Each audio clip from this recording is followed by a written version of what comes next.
Hello friends, welcome to black board channel. ఈ వీడియోలో మనం తెలుగు మెథడాలజీలో పేపర్ 1, పేపర్ 2 టెట్లో ఎలాంటి క్వశ్చన్స్ వస్తున్నాయి అనేది చూద్దాం. ఇది ఈ ఇయర్లో అడిగిన క్వశ్చన్సే. దీంతో మనకి తెలుగు మెథడాలజీలో ఎలాంటి క్వశ్చన్స్ వస్తున్నాయి అనేది ఒక అవగాహన వస్తుంది. ఇందులో అడిగిన ఫస్ట్ క్వశ్చన్, సూచనలకు అనుగుణంగా చిత్రాలు గీయటం, రంగులు వేసి వాటి గురించి రాయగలగడం అనే అభ్యాసన సూచిక 4వ 5వ తరగతులకు నిర్దేశించిన ఈ విద్యా ప్రమాణంకు సంబంధించింది.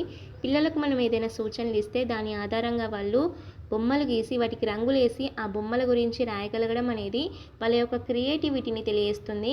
దీనికి సృజనాత్మకత, ప్రశంస అనేది కరెక్ట్ ఆన్సర్. పదజాలం కానీ, స్వీయ రచన కానీ, భాష గురించి తెలుసుకోవడం కానీ దీనికి సంబంధించింది కాదు. మనం కొన్ని సూచనలు ఇస్తున్నాం, దాని ఆధారంగా వాళ్ళ మెదడులో ఏదైతే థాట్స్ వస్తాయో దాని ఆధారంగా వాళ్ళు చిత్రాలు గీసి ఆ చిత్రాల గురించి వాళ్ళు స్వయంగా రాస్తారు. అంటే సృజనాత్మకతను ఉపయోగించి రాయడం అనేది జరుగుతుంది. కాబట్టి ఈ క్వశ్చన్కి సృజనాత్మకత, ప్రశంస అనేది కరెక్ట్ ఆన్సర్. నెక్స్ట్ క్వశ్చన్, ఉపదేశాత్మక పరికరాలు విద్యార్థులకు అందుబాటులో ఉండే ఈ బోధన పద్ధతికి సంబంధించినది. ఉపదేశాత్మక పరికరాల గురించి చెప్పింది మరియా మాంటిసోరీ గారు. పిల్లలు ఇంద్రియాల ద్వారా నేర్చుకోవడం, స్పర్శ ద్వారా నేర్చుకోవడం అనేది మాంటిసోరీ పద్ధతిలో వారు చెప్పడం జరిగింది. ఉపదేశాత్మకత పరికరాలు అంటే మాంటిసోరీ పద్ధతి గురించి. సో సెకండ్ ఆప్షన్ అనేది ఈ క్వశ్చన్కి కరెక్ట్ ఆన్సర్. నెక్స్ట్ క్వశ్చన్, విస్తార మౌన పఠనాలకు ఉపయోగపడుతూ వ్యాకరణ విషయాల ప్రస్తావన తక్కువగాను, ఉపాధ్యాయుని శ్రమ తక్కువగా ఉండి విద్యార్థుల స్వీయ అధ్యయనానికి అనువైన వాచకం. విస్తార మౌన పఠనాలకు ఉపయోగపడుతూ వ్యాకరణ అంశాల ప్రస్తావన అనేది తక్కువగా ఉంటుంది, ఉపాధ్యాయుడికి ఎలాంటి శ్రమ ఉండదు. అలాంటి వాచకం ఏది, అలాంటి చదువుకు అనువైన వాచకం ఏది అనేది క్వశ్చన్. ఫస్ట్ ఆప్షన్ ప్రధాన వాచకం, సెకండ్ ఉపాధ్యాయ దర్శిని, థర్డ్ ఉపవాచకం, ఫోర్త్ కృషి పుస్తకం.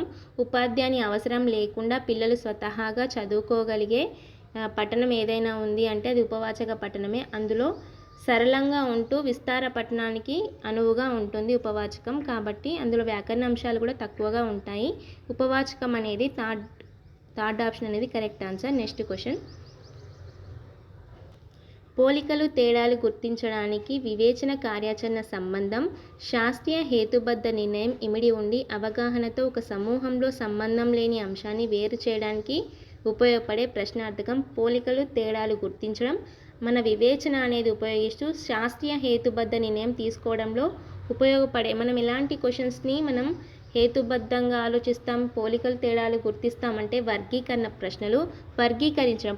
పోలికలు తేడాలు గుర్తించి మన వివేచకతను ఉపయోగిస్తూ హేతుబద్ధీకరించి అందులో ఉన్న ఏంటి అనేది అవగాహనతో మనం నిర్ణయం తీసుకునే ప్రశ్నలు ఏంటి అని అంటే వర్గీకరణ ప్రశ్నలు. సో విలోమ ప్రశ్నలు కానీ, బహుళైచ్ఛిక ప్రశ్నలు కానీ, సహసంబంధ ప్రశ్నలు కాదు. వర్గీకరణ ప్రశ్నలు పోలికలు తేడాలు గుర్తిస్తూ వివేచన కార్యాచరణతో సంబంధం ఉంటూ శాస్త్రీయ హేతుబద్ధ నిర్ణయంతో ఇమిడి ఉంటాయి. సో సెకండ్ ఆప్షన్ అనేది కరెక్ట్ ఆన్సర్. నెక్స్ట్ క్వశ్చన్,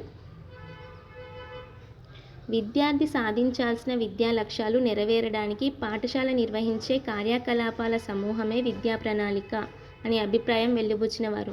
విద్యార్థి సాధించాల్సిన విద్యా లక్ష్యాలు ఏవైతే ఉంటాయో వాటిని నెరవేర్చడానికి పాఠశాల నిర్వహించే కార్యకలాపాల సమూహమే విద్యా ప్రణాళిక అని ఎవరు చెప్పారు అనేది question. First option Philips Taylor, second Mudaliar commission, third ఫోల్ హార్ట్స్, ఫోర్త్ సర్వేపల్లి రాధాకృష్ణన్ కమిషన్. దీని గురించి చెప్పింది ఫోల్ హార్ట్స్ గారు. విద్యార్థి సాధించాల్సిన విద్యా లక్ష్యాలు ఏవైతే ఉంటాయో అది పాఠశాల నిర్వహించే కార్యకలాపాల సమూహమే, దాన్నే విద్యా ప్రణాళికగా చెప్తామనేసి ఫోల్ హార్ట్స్ గారు నిర్వచించడం అనేది జరిగింది. ఈ క్వశ్చన్కి థర్డ్ ఆప్షన్ అనేది కరెక్ట్ ఆన్సర్. నెక్స్ట్ క్వశ్చన్, సూక్ష్మ బోధనను సిద్ధాంతీకరించి శిక్షణకు అనుకూలం చేసినవారు.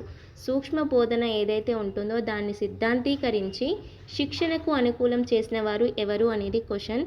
ఫస్ట్ ఆప్షన్ హోరస్ అబార్టైన్, సెకండ్ ఫ్రాన్సిస్ షేస్, third late Trump, fourth Allen W Dwight. సూక్ష్మ బోధనను సిద్ధాంతీకరించి శిక్షణకు అనుకూలం చేసిన వారు హోరస్ అబార్టైన్. ఫస్ట్ ఆప్షన్ అనేది కరెక్ట్ ఆన్సర్.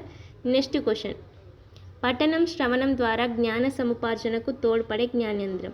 పఠనం అంటే మనం కళ్ళతో చూస్తూ చదువుతాం, శ్రవణం అంటే చదివేది వింటాం. కాబట్టి చూడడం అంటే కళ్ళకు సంబంధించింది, వినడం అంటే శ్రవణం అంటే చెవులకు సంబంధించింది. కాబట్టి ఫస్ట్ ఆప్షన్ ముక్కు, చర్మం, ఆప్షన్ 2 చెవి, కన్ను, ఆప్షన్ 3 కన్ను, చర్మం, ఆప్షన్ 4 చెవి, ముక్కు. పఠనం శ్రవణం చెవికి కన్నుకు సంబంధించింది కాబట్టి సెకండ్ ఆప్షన్ అనేది కరెక్ట్ ఆన్సర్.